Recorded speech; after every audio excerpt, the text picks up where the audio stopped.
Passei pelo seminário, 4 anos de seminário ao lado do Renato. Não fiz muitos amigos no seminário, muitos colegas, mas o Renato é um dos amigos, ou talvez o único amigo de sala que, de fato, tenho até hoje com manutenção de contato. Depois do seminário fizemos outros cursos juntos. Estou sempre lá, ele também vem esporadicamente aqui, e eu louvo a Deus pela vida dele, por ele estar aqui nesta noite tão especial para nós, 51 anos de Igreja Presbiteriana Betel. Que Deus o abençoe em nome de Jesus.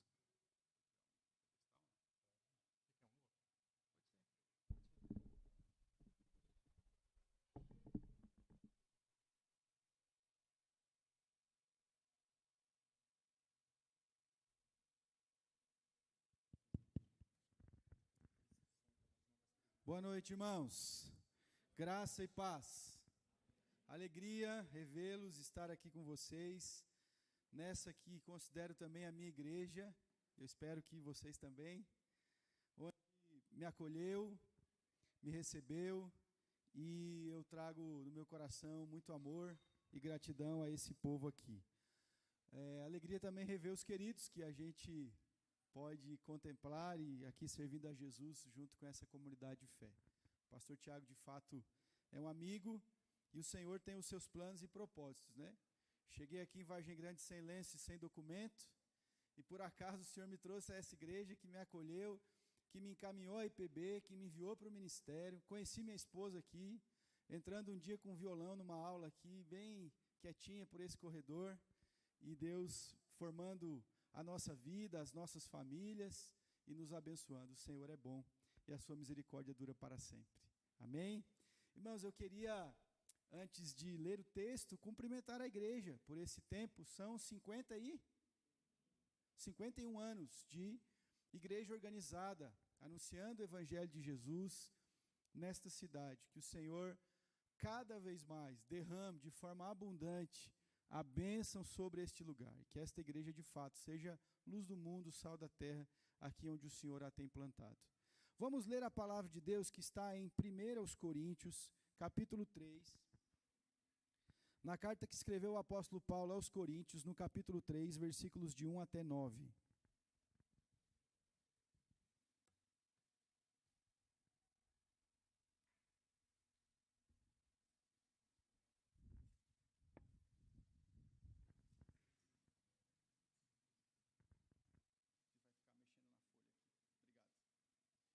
Acharam, irmãos? 1 Coríntios. Será que eu saí aqui da câmera? Atrapalhei porque eu botei o púlpito para frente? Não. Não, tá tranquilo? Já cheguei bagunçando aqui. Gente, 1 Coríntios capítulo 3, versículo 1 a 9. Acharam aí? Convido você a ficar com a sua Bíblia aberta, para ao longo da nossa explanação você poder acompanhar e a gente verificar na Escritura o que nos ensina o texto bíblico, a santa palavra de Deus. Então, diz assim, 1 Coríntios capítulo 3, a partir do versículo 1. Eu, porém, irmãos, não vos pude falar como a espirituais, e sim como a carnais, como a crianças em Cristo. Leite vos dei a beber, não vos dei alimento sólido, porque ainda não podíeis suportá-lo, nem ainda agora podeis, porque ainda sois carnais. Porquanto, havendo entre vós ciúmes e contendas, não é assim que sois carnais e andais segundo o homem? Quando, pois, alguém diz, eu sou de Paulo, e outro, eu de Apolo, não é evidente que andais segundo os homens? Quem é Apolo? E quem é Paulo? Servos por meio de quem crestes, e isto conforme o Senhor concedeu a cada um. Eu plantei, Apolo regou, mas o crescimento veio de Deus. De modo que nem o que planta é alguma coisa, nem o que rega, mas Deus que dá o crescimento. Ora, o que planta e o que rega são um, e cada um receberá o seu galardão segundo o seu próprio trabalho. Porque de Deus somos cooperadores, lavoura de Deus, edifício de Deus, sois vós. Oremos mais uma vez. Pai, a tua santa palavra, e nós estamos diante dela. É a comunicação da verdade do Senhor a nós. Mas confessamos que se não for por teu Espírito, seremos nulos no entendimento. É o Teu Espírito quem ilumina a verdade, traz a consciência, a compreensão a nós. Então, por misericórdia, ó Pai, que tens tido até agora, continue a nos instruir e nos abençoar, que os nossos pensamentos e corações sejam levados cativos a Ti e nos liguemos na instrução bendita que procede do Senhor. Obrigado por essa igreja, por essa história. Obrigado por aqueles que plantaram aqui, os que semearam, os que apoiaram, os que regaram, mas nós sabemos, sobretudo, que o crescimento veio do Senhor. Que a Tua boa mão sempre esteve neste arraial, nesta igreja, derramando graça e bênção. Tantas vidas foram abençoadas, tantas vidas reconheceram a Cristo como Senhor aqui, famílias, quantas pessoas, nós Te louvamos por isso. Se hoje transitamos, ó Deus, em estradas firmes, alguém já trilhou o caminho para que aqui chegássemos. Te louvamos e agradecemos por tudo, no nome de Jesus. Amém. Irmãos amados, quando nós olhamos para a Bíblia,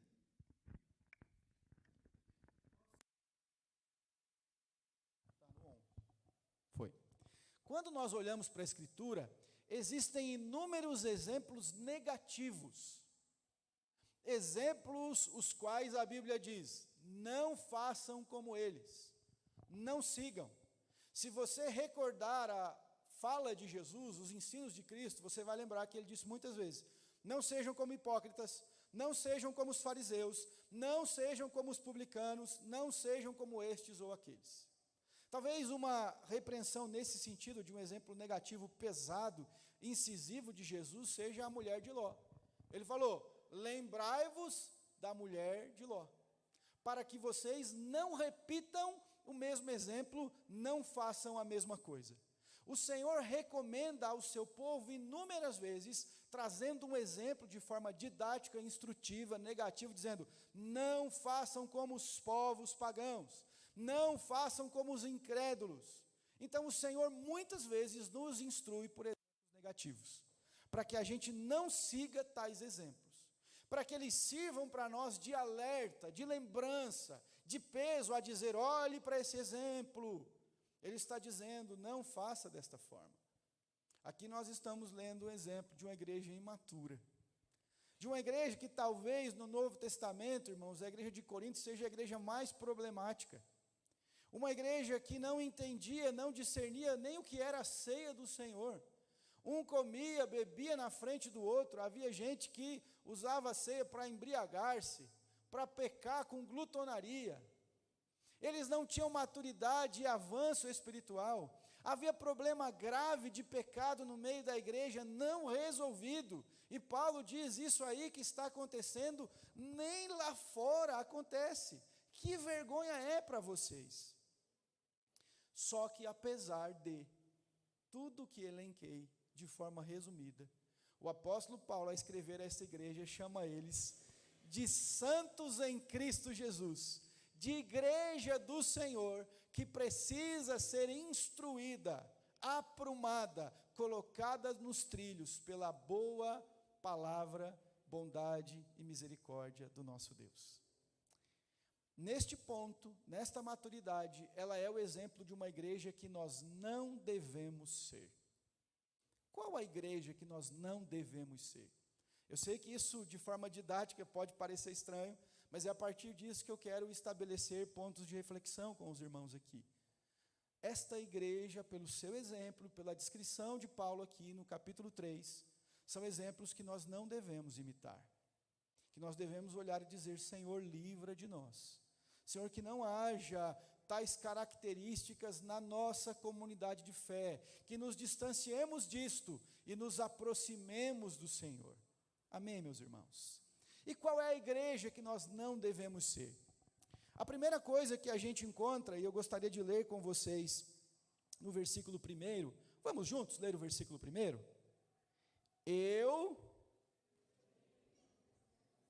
Vamos uníssonos? Vamos lá? Eu, porém, irmãos,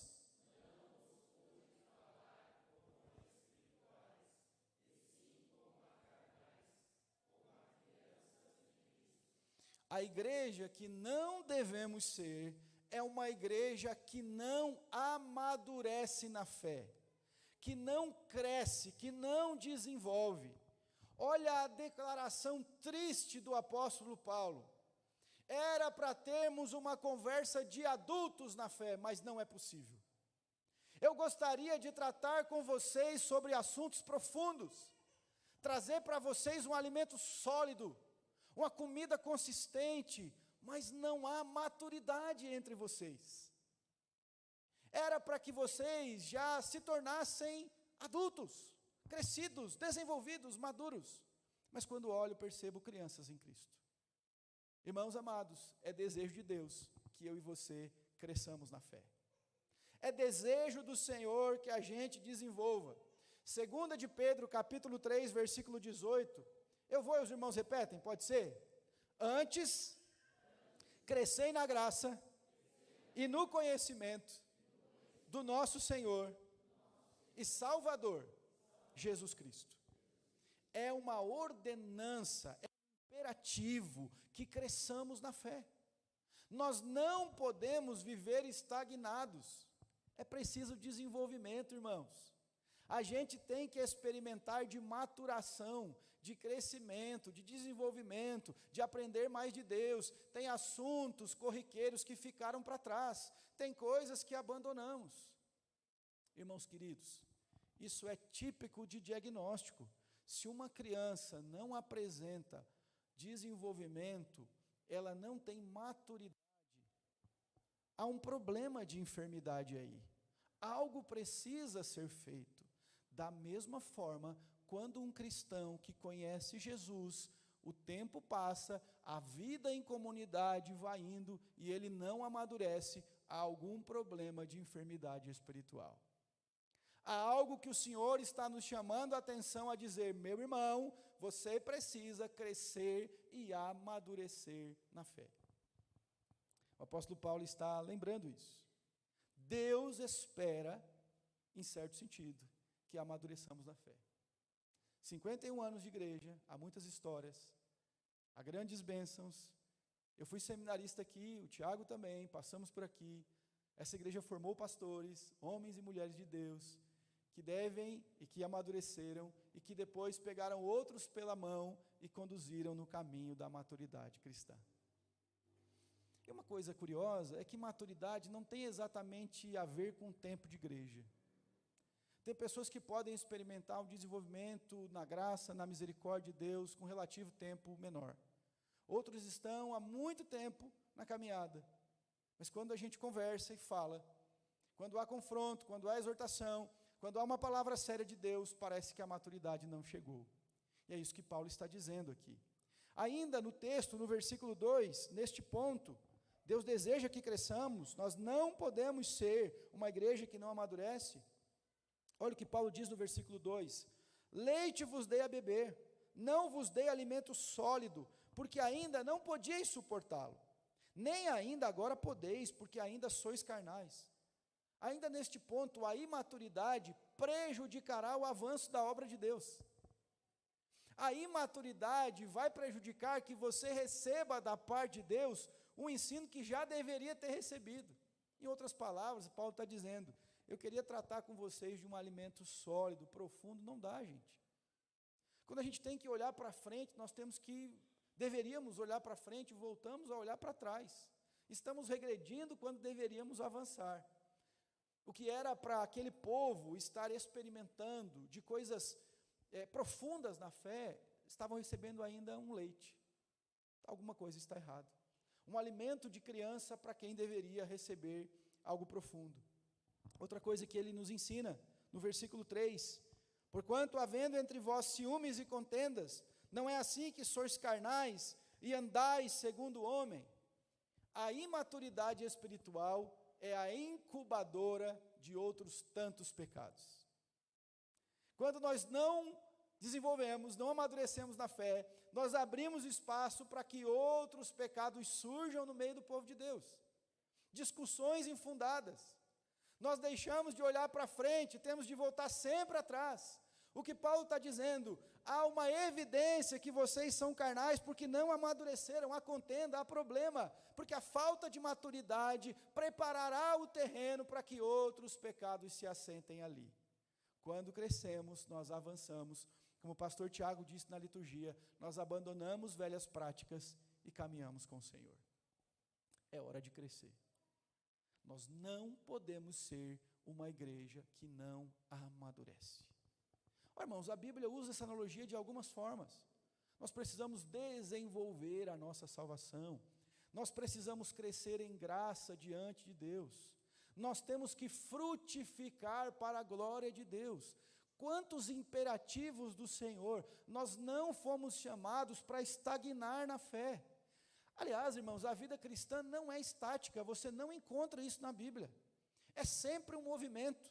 O apóstolo Paulo vai dizer que nós devemos avançar esquecendo das coisas que para trás ficam, nós devemos prosseguir adiante para o alvo. O autor aos Hebreus diz, correndo a carreira que nos está proposta, olhando firmemente para Jesus, o autor e consumador da fé. E outra coisa que a Escritura nos ensina, Jesus disse, quem quer vir após mim, negue-se a si mesmo e fique parado. Siga-me. A vida cristã é movimento, é avanço, é crescimento, tendo Cristo como nosso referencial. Em primeiro aspecto, qual a igreja que não devemos ser? Uma igreja que se nega a crescer. Alguém já disse, especialistas aí da parte de estudos, da psicologia, etc., que a nossa geração tem sofrido a chamada síndrome de Peter Pan. Já ouviu falar, não?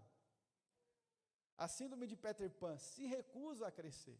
Peter Pan era da nossa geração de desenhos infantis. Um menino que vive na terra do nunca, e ele mais alguns colegas nunca crescem. Permanecem criança para sempre. Mas isso deve ser apenas na fábula. Nós não podemos continuar sendo crianças em Cristo. O Senhor nos chama a amadurecer e crescer. Quando crescemos, damos fruto. Somos instrumentos para aqueles que ainda estão engatinhando na fé e precisarão de pessoas que os tomem pela mão e conduzam na caminhada do Evangelho. Amém? Segundo aspecto aqui, meus irmãos, vamos comigo, versículo 4, por gentileza, todos juntos. Quando, pois...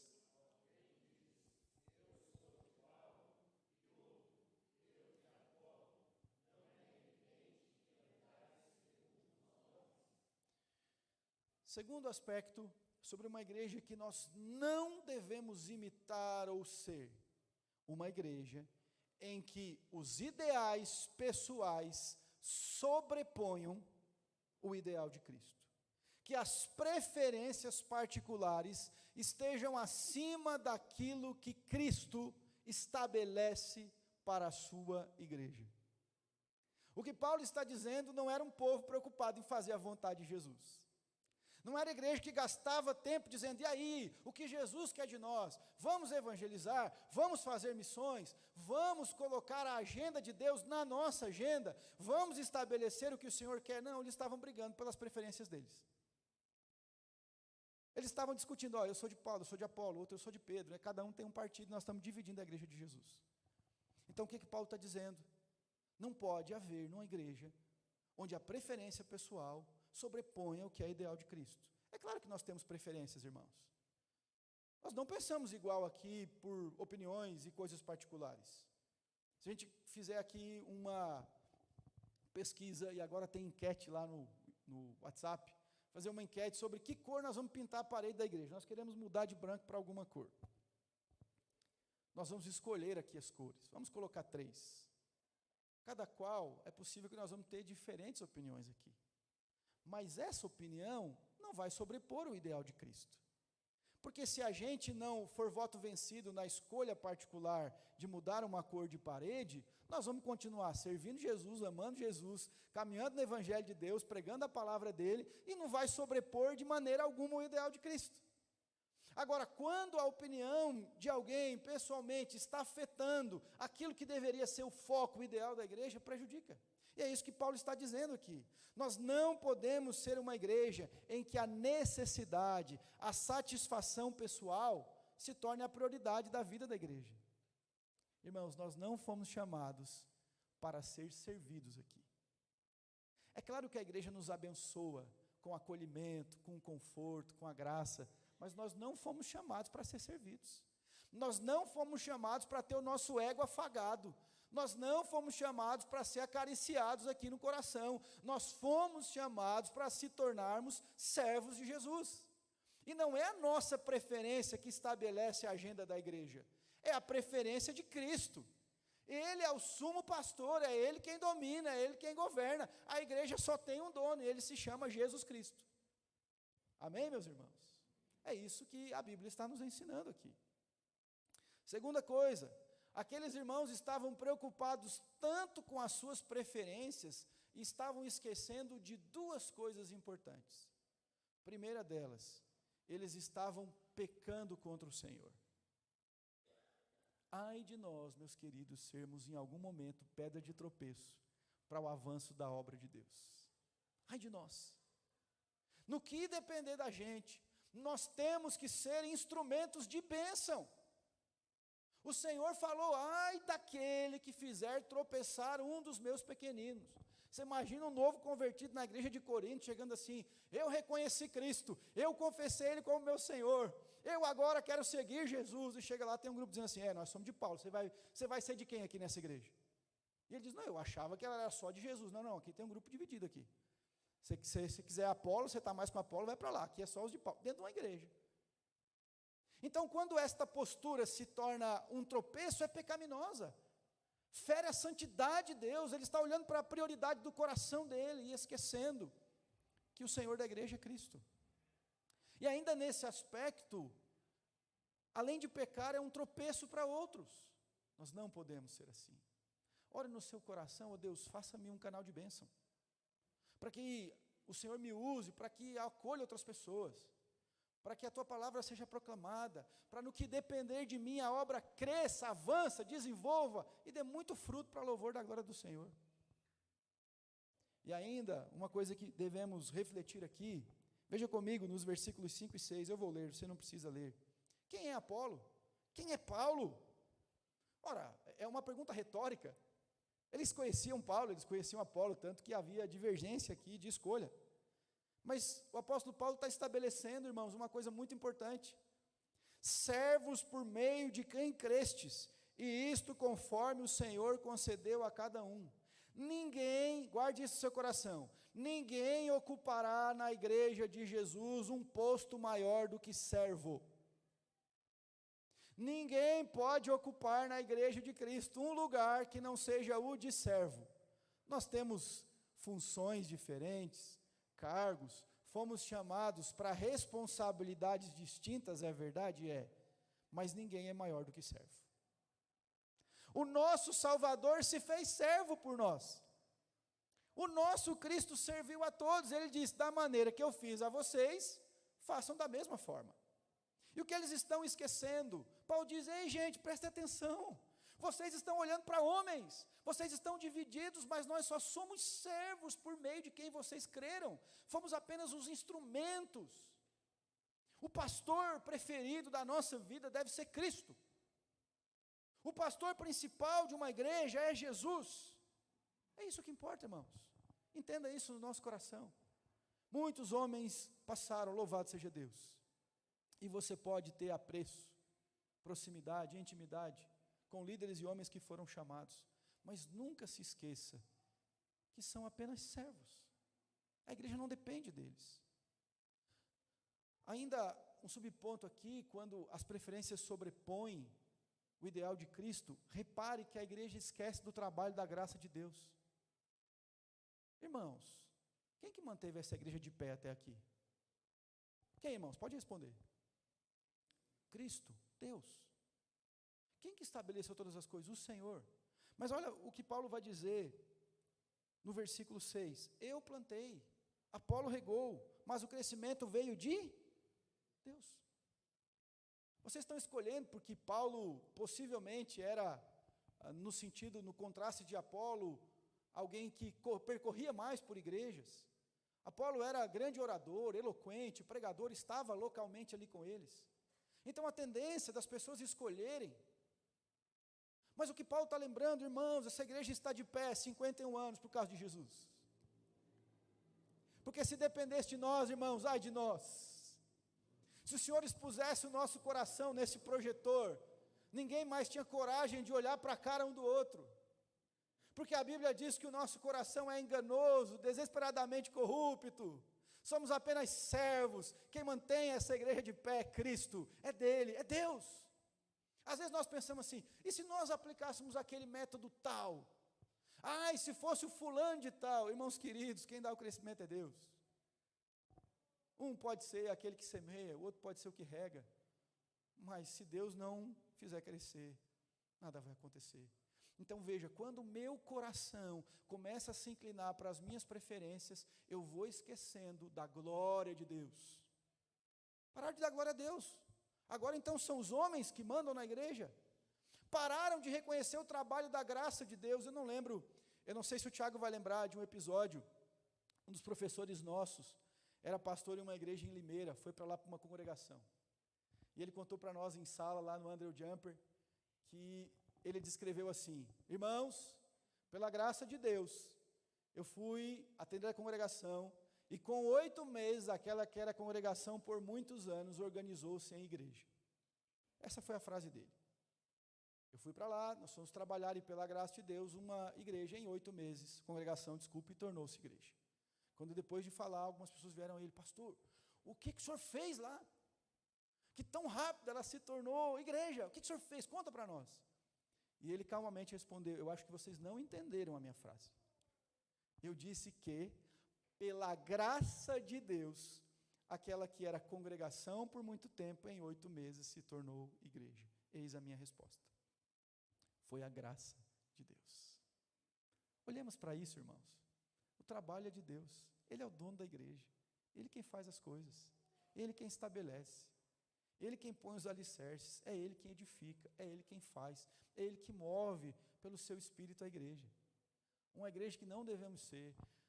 Por acaso, em algum momento da sua vida, se você já prejudicou um ambiente, um ministério, algum lugar, por causa da preferência do seu coração, é noite de arrependimento. Eu dou um exemplo da minha igreja sobre unidade. Eu vou usar de novo o exemplo da pintura, não quero ser repetitivo e redundante, mas veja só. Partidarismo é quando a gente escolhe, nós temos aqui 2 cores, o verde, gostou, Thales? Cadê o Thales? Gostou? O verde e o azul para pintar a parede. E suponhamos que o lado de cá dos irmãos escolheu a cor verde, em maior número. Não sei para calcular aqui, hipoteticamente. E o lado de cá dividiu-se em nenhuma cor e cor azul. O verde ganhou. Entenderam até aqui? Estão comigo, irmãos? Sim? Mas nós vamos ter um mutirão para pintar a igreja na próxima semana. O pastor Tiago vai organizar para comprar a tinta verde. A unidade faz o quê? Quem é do azul vai estar no mutirão pintando a igreja.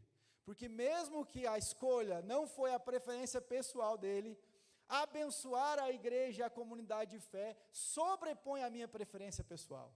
O partidarismo é quando diz assim: não vou, de verde, de jeito maneira, eu vou ficar em casa. E ele começa a prejudicar outros, dizendo: está vendo que absurdo, verde vai ficar horrível. Não, irmãos, se a maioria da comunidade escolheu, nós vamos lá servir a Jesus para glorificar o nome do Senhor. Hoje a minha opinião, a minha preferência pessoal não foi atendida, mas não importa, a igreja vai ser pintada e louvado seja Deus. Estão entendendo? É assim que a gente deve caminhar. O que importa é que Cristo seja glorificado, a despeito das minhas opiniões. Irmãos, nós vamos passar, gente.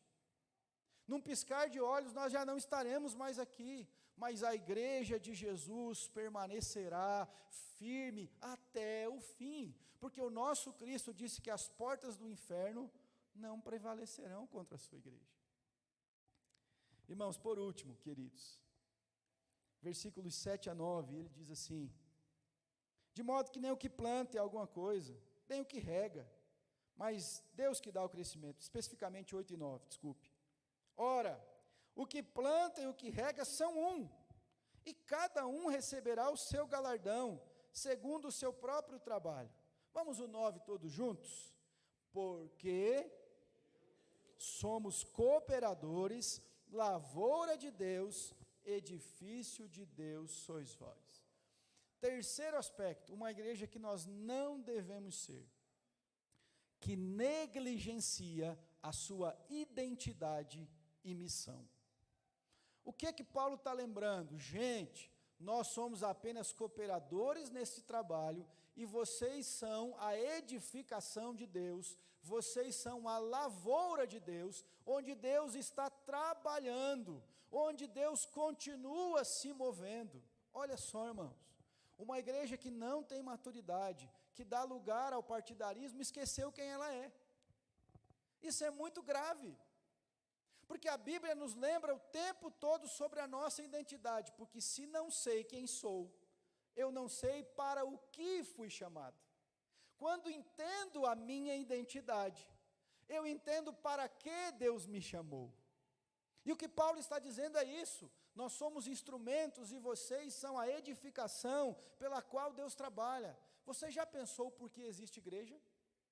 Por que existe a igreja? Por que Deus estabeleceu a igreja? Deus estabeleceu a igreja para servir a gente, para nos acomodar enquanto Ele não volta. A igreja foi fundada para oferecer para a nossa família, para os nossos filhos, um conforto. Frases motivacionais, discursos de moralidade, não faça isso, faça aquilo. Para que existe a igreja?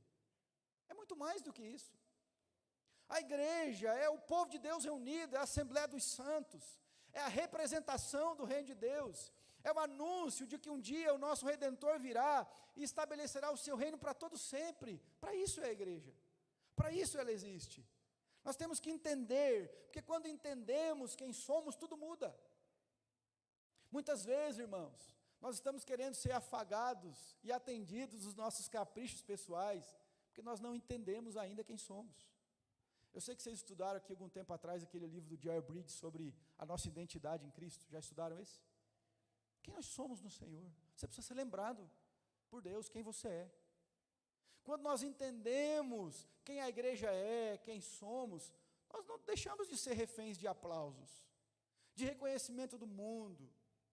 Nós não estamos correndo atrás de sucesso, de fama, nós simplesmente queremos ser fiéis. O apóstolo Paulo vai dizer no capítulo seguinte que o que se espera de um homem de Deus, de alguém chamado pelo Senhor, é que ele seja achado fiel, só isso. Nós precisamos disso, de fidelidade. Irmãos, o apóstolo Paulo diz que nós somos lavoura de Deus, edifício de Deus sois vós.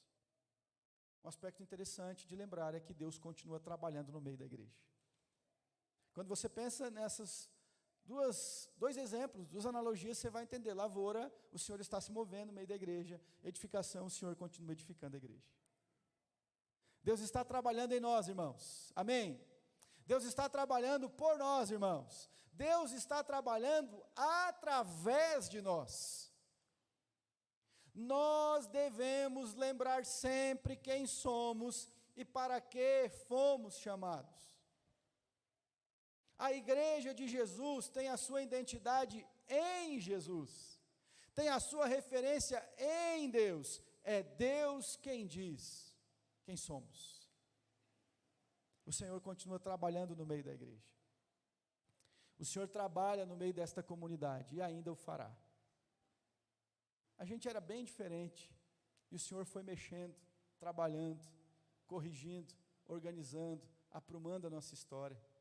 O Senhor continua trabalhando, usando a igreja como instrumento na sua casa, na sua vida, na sua família, e ainda o fará. Paulo está trazendo esta explicação àqueles irmãos, dizendo: não confundam as coisas. Lembrem quem vocês são no Senhor. Vocês são o povo de Deus, o lugar onde Deus está trabalhando, onde Deus está se movendo. Jesus usa de um exemplo em Apocalipse, dizendo que Ele é aquele que se move no meio da igreja. Jesus Cristo está se movendo no meio da igreja, hoje, vivo e ressurreto, aqui entre nós. É o lugar que Deus escolheu para trabalhar. O apóstolo Paulo disse: aquele que começou a boa obra em vocês é fiel para completá-la até o dia de Cristo Jesus. Amém, irmãos? A igreja que não devemos ser, uma igreja que se recusa a crescer. Lembre-se disso. É desejo de Deus que a gente amadureça e cresça na fé. Segundo, as nossas preferências pessoais não podem sobrepor o ideal de Cristo. Quem governa e domina a igreja é Jesus. E o nosso coração tem que ser posto aos pés da cruz, e a vontade de Deus ser feita e estabelecida. Nós não devemos ser uma igreja que negligencia quem é em Deus, e por conta disso, acaba sendo omissa na missão a qual Deus entregou ela. Amém? Pastor Tiago, posso orar? Você vai orar? Vamos ficar de pé os que puderem, irmãos, para que oremos juntos? Para que o Senhor nos ajude a fazermos a sua santa e bendita vontade. Pai, a tua palavra nos adverte. Estes perigos cercam a nossa vida e a nossa alma. Quantas vezes o Senhor nos incomoda, o Senhor nos chama para que cresçamos e desenvolvamos na fé. Que a Igreja Betel experimente da tua graça e o Senhor leve homens e mulheres à bendita maturidade espiritual. Que hajam homens forjados na tua presença, maduros na fé, para guiarem esta igreja no caminho da fidelidade e obediência ao Senhor. Que o Senhor levante cada vez mais mulheres comprometidas com Cristo, maduras, que cresçam e amadureçam diante do Senhor. Oh Pai, livra-nos de que o nosso coração caprichoso seja a primazia em detrimento da tua verdade. Senhor, não é a nossa preferência, mas é o ideal de Jesus. Não é a nossa preferência, mas é a verdade de Cristo, quem estabelece a rota, a direção, a agenda desta igreja. Que assim seja, Pai. Livra-nos de tal pecado. Livra-nos, Senhor, de prejudicar o crescimento de alguém, o avanço, o discipulado, por causa da nossa vontade pessoal. Senhor, que morramos cada vez mais, que diminuamos em Ti e o Senhor cresça, que a gente desapareça, que o nosso nome não importe, mas que o nome de Cristo seja anunciado. Ó Pai, ajude, para que lembremos cada vez mais quem somos, para que não nos esqueçamos na dinâmica do avanço da vida, que lembremos que somos o lugar onde Deus trabalha, que a nossa identidade não está no que as pessoas dizem, nos rótulos que imprimem sobre nós, mas naquilo que o Senhor diz que somos. Ó Senhor, lembra esta igreja da sua identidade tão bela no Senhor, povo teu, nação santa, escolhido para proclamar as virtudes daquele que os chamou das trevas para a luz. Que a igreja Betel erga o estandarte da verdade e anuncie Cristo como Senhor e Salvador nesta cidade, neste estado, país e até os confins da terra. Que o Senhor preserve esta comunidade de fé em fidelidade, sobretudo, até o dia final, o dia de Cristo Jesus. Amém. Louvado seja o Senhor. Nós vamos orar mais uma vez, só que agora em forma de canção. Nós vamos pedir a Deus que Ele nos fortaleça, que Ele nos renove como igreja. Então vamos fazer isso todos juntos, cantarmos, porém, cantando em espírito de oração, clamando o favor de Deus sobre as nossas vidas, em nome de Jesus.